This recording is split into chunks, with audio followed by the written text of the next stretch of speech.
અમરેલી અને સાવરકુંડલા માર્કેટિંગ યાર્ડમાં કપાસ, મગફળી, સોયાબીન બાદ હવે ચણાના ભાવમાં સતત વધારો થઈ રહ્યો છે.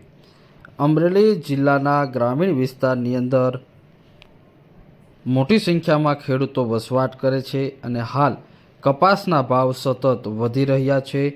કપાસ બાદ હવે ચણાના ભાવમાં વધારો થતાં ખેડૂતોમાં ખુશીનો માહોલ છે. આમ તો છેલ્લા 8 દિવસની અંદર 250થી 300 રૂપિયા સુધી ચણાના ભાવમાં વધારો થયો છે.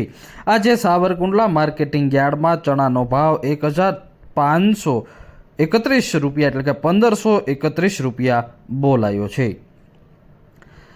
આજે અમરેલી, સાવરકુંડલા, ધારી, બગસરા માર્કેટિંગ યાર્ડમાં જણસની હરાજીઓ કરવામાં આવી હતી. મોટી સંખ્યામાં ખેડૂતો માર્કેટિંગ યાર્ડ ખાતે પહોંચ્યા હતા, સારા ભાવ મેળવ્યા હતા.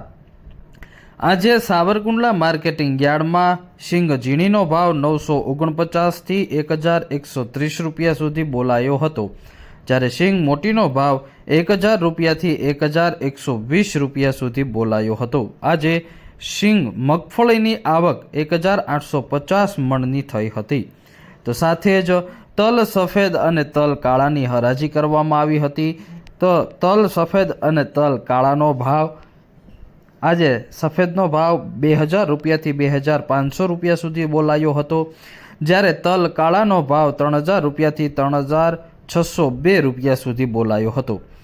જીરુનો ભાવ આજે સાવરકુંડલા માર્કેટિંગ યાર્ડમાં 4200 રૂપિયાથી 4555 રૂપિયા સુધી બોલાયો હતો.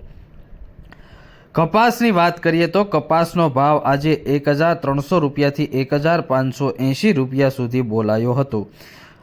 ઘઉં લોકવનનો ભાવ 480 રૂપિયાથી 611 રૂપિયા સુધી બોલાયો હતો. ઘઉં ટુકડાનો ભાવ 546 રૂપિયાથી 620 રૂપિયા સુધી બોલાયો હતો. તો સાથે જ બાજરાનો ભાવ 440 રૂપિયાથી 501 રૂપિયા સુધી બોલાયો હતો. જુવારનો ભાવ 491 રૂપિયાથી 761 રૂપિયા સુધી બોલાયો હતો. મકાઈનો ભાવ 551 રૂપિયા બોલાયો હતો.